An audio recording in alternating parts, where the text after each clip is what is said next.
नमस्कार, प्रभाव साक्षी news network और आप सभी का स्वागत है। अमेरिका, इजराइल और ईरान के बीच छिड़ी जंग अब सीमाओं को तोड़कर पूरे क्षेत्र को निगलने पर आमादा दिख रही है। ताजा घटनाक्रम ने इस संघर्ष को और खतरनाक मोड़ पर ला खड़ा किया है, जहां हर बयान धमकी है और हर हमला युद्ध की नई परत खोल रहा है।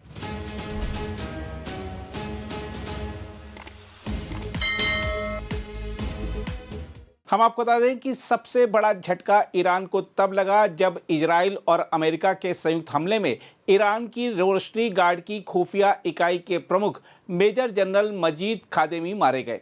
ईरान ने इसे खुला आतंकी हमला बताया है, जबकि इजराइल ने बिना किसी लाग लपेट के साफ कहा है कि वह आतंक के सरगनाओं को एक एक कर खत्म करेगा। इजरायली रक्षा मंत्री ने यहां तक कह दिया कि ईरान के नेता अब खुद को निशाने पर समझें, क्योंकि शिकार शुरू हो चुका है। यह बयान सिर्फ बयान नहीं है, बल्कि आने वाले और बड़े हमलों का संकेत है। इसी बीच लेबनान की राजधानी बेरूत के दक्षिणी इलाके में इजराइल ने जोरदार हमला किया। यह इलाका हिजबुल्लाह का गढ़ माना जाता है और पहले ही कई बार तबाह हो चुका है। धुएं के गुबार और खाली पड़े मकान इस बात के गवाह हैं कि युद्ध अब शहरों के दिल तक पहुंच चुका है। इस बीच ईरानी मीडिया के हवाले से दी गई खबर में कहा गया है कि दक्षिण पार्स प्राकृतिक गैस क्षेत्र में स्थित सुविधाओं को निशाना बनाया गया। इजराइल के रक्षा मंत्री ने भी ईरान के असुलिये में साउथ पार्स पेट्रोकेमिकल संयंत्र पर हमला करने की पुष्टि की है। उधर ईरान भी चुप नहीं बैठा है। उप विदेश मंत्री काजेम गरीबाबादी ने साफ चेतावनी दी है कि अगर अमेरिका या इजराइल ने किसी भी तरह की आक्रामकता दिखाई तो उसका जवाब ऐसा होगा जिसे दुनिया याद रखेगी। उन्होंने अमेरिकी धमकियों को युद्ध अपराध तक करार दिया और कहा कि बिजली संयंत्रों और पुलों पर हमला करना अंतर्राष्ट्रीय कानून का खुला उल्लंघन है। इस बीच तनाव की आग खाड़ी देशों तक फैल चुकी है। कुवैत में ईरानी हमले के बाद एक रिहायशी इलाके में मिसाइलों के मलबे गिरे, जिससे 6 लोग घायल हो गए। कुवैत की वायु रक्षा प्रणाली लगातार सक्रिय है, लेकिन यह साफ हो चुका है कि यह जंग अब किसी एक देश तक सीमित नहीं रही।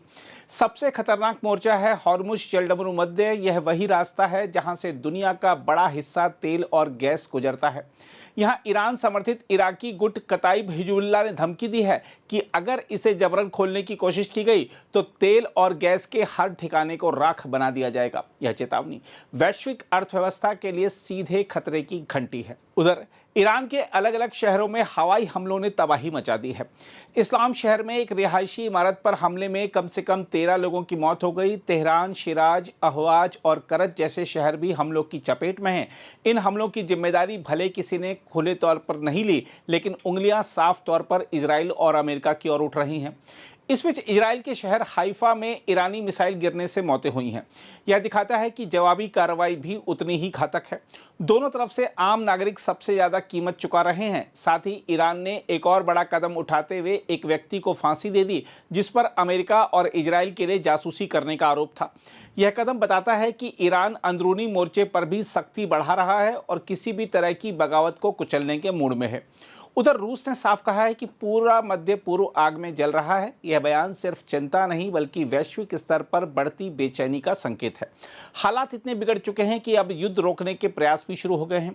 मिस्र, पाकिस्तान और तुर्की की पहल पर 45 दिन के युद्ध विराम का प्रस्ताव सामने आया है, जिसमें हॉर्मुज जलडमरू मध्य को फिर से खोलने की बात भी शामिल है। लेकिन ईरान ने पहले ही संकेत दे दिए हैं कि वह दबाव में कोई समझौता नहीं करेगा। देखा जाए तो इस तनाव का असर दुनिया की ऊर्जा आपूर्ति पर साफ दिख रहा है। कतर के गैस जहाज हॉर्मुज के पास पहुंचकर वापस लौट गए। इससे साफ है कि यह संघर्ष सिर्फ सैन्य नहीं, बल्कि आर्थिक युद्ध भी बन चुका है। बताया जा रहा है कि ईरान ने अमेरिका के 15 सूत्री शांति प्रस्ताव को भी खारिज कर दिया है और उसे अव्यवहारिक बताया है। तेहरान का कहना है कि वह अपनी शर्तों पर ही बात करेगा, किसी की धमकी पर नहीं। बहरहाल आज हालात यह हैं कि हर मोर्चे पर टकराव है। आसमान में मिसाइलें हैं, जमीन पर मलबा है और समुद्र में जहाज ठहरे हुए हैं। यह सिर्फ एक युद्ध नहीं, बल्कि पूरी दुनिया के संतुलन को हिला देने वाला संकट बन चुका है। अगर जल्द कोई ठोस कदम नहीं उठाया गया तो यह आग और भड़केगी और इसकी चपेट में सिर्फ पश्चिम एशिया नहीं, बल्कि पूरी दुनिया आ सकती है। अगर आप भी लेना चाहते हैं देश दुनिया की तमाम जानकारी, तो आज ही सब्सक्राइब करें हमारे चैनल को। साथ ही नीचे दिए बेल आइकन को जरूर दबाएं ताकि हर अपडेट आप तक पहुंच सके।